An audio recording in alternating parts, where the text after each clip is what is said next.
Assalamualaikum warahmatullahi wabarakatuh. Perkenalkan, nama saya Ion Ahmad Rifai. Saya dari kelas Teknik Elektro 2A.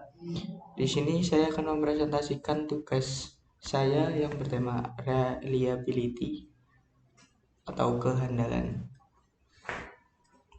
Table of content di sini ada yang pertama itu reliability, ada definisi reliability, yang kedua ada probabilitas, ada keandalan sebagai probabilitas.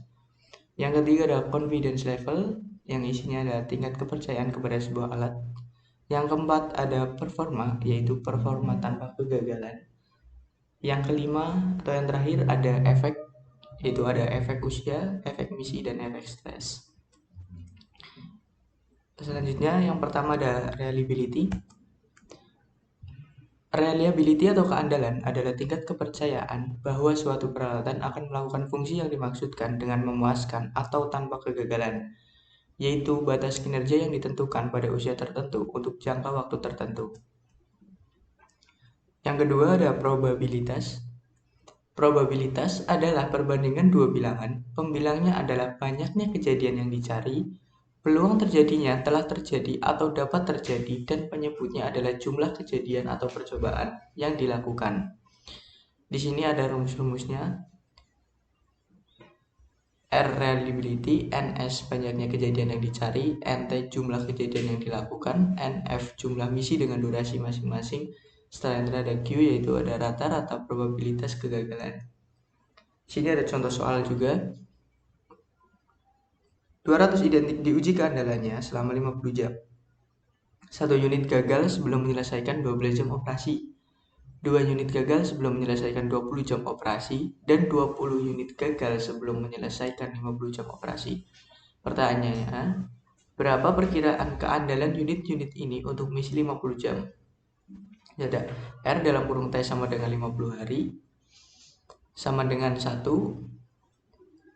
per NF per NT sama dengan 1 min 1 plus 2 plus 2 per 200. R sama dengan 1 min 5 per 200 sama dengan 1 min 0,025. R sama dengan 0,975 or 97,5%. Selanjutnya ada yang ketiga, confidence level. Definisi confidence level atau tingkat kepercayaan adalah probabilitas bahwa parameter tertentu terletak di antara dua batas. Definisi lain adalah probabilitas yang menghubungkan posisi timbal balik dari nilai sebenarnya dari suatu parameter dan estimasinya. Apakah tingkat kepercayaan itu terletak di atas atau di bawah? Selanjutnya ada performa. Performa tanpa kegagalan dapat dihasilkan atau diperoleh ketika output produk sesuai spesifikasi. Di sini ada beta curve. Itu ada isi failure due to early plus can cause occur, ada can failure early occur, ada failures due to wear out plus can occur. Selanjutnya ada penyebab kegagalan dini. Di sini ada 15 penyebab. Yang pertama ada teknik manufaktur yang buruk, termasuk proses, penanganan, perakitan, kontrol kualitas yang buruk, pengerjaan yang buruk, pembakaran tidak cukup, pembobolan tidak cukup, debug tidak cukup, bahan di bawah standar, bagian di bawah standar, mengganti komponen dengan yang tidak difilter, suku cadang gagal dalam penyimpanan atau transit, bagian gagal saat diberi fungsi pertama kali, ada kontaminasi, ada kesalahan manusia, pemasangan yang salah, dan terakhir ada startup yang tidak tepat. Selanjutnya ada kemungkinan penyebab kegagalan. Ada 11. Yang pertama ada intervensi atau tumpang tindih dalam kekuatan dan stres selama operasi.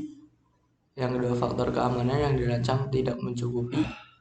Saja terjadinya beban acak, terjadinya kekuatan acak, cacat yang lolos, kesalahan manusia dalam penggunaan, aplikasi yang salah, penyalahgunaan, kegagalan yang tidak dapat dihilangkan dengan debugging. Penyebab kegagalan tidak dapat dijelaskan. Yang terakhir ada kegagalan dari alam. Selanjutnya ada kegagalan keausan, yaitu ada 9. Yang pertama penuaan, pemakaian, penurunan kekuatan, kelelahan, rayap, korosi, kerusakan mekanis, maintenance yang buruk, serta umur rancangan yang rendah. Yang terakhir ada efek, yaitu ada efek usia, efek misi, serta efek stres. Di sini ada efek usia, efek misi, efek stres, serta rumusnya. Kegunaan reliability engineering. Yang pertama yaitu ada mengatur hierarki equipment dan criticality database. Hierarki mencakup informasi penting dan data agar dapat dilakukan failure mode analysis atau FMEA. Yang kedua ada membangun dan mengelola program maintenance. Yang ketiga melakukan analisa statistik pada kerusakan untuk merubah maintenance plan. Yang keempat ada memimpin dan mengelola proses root cause analysis. Mengidentifikasi masalah apa saja yang harus di RCA-kan. Untuk penutup ada sedikit quotes. Pengetahuan itu seperti pakaian dalam, jika memang kamu punya tak usah dipamerkan. Terima kasih, sekian. Bila ada salah kata mohon maaf. Wassalamualaikum warahmatullahi wabarakatuh.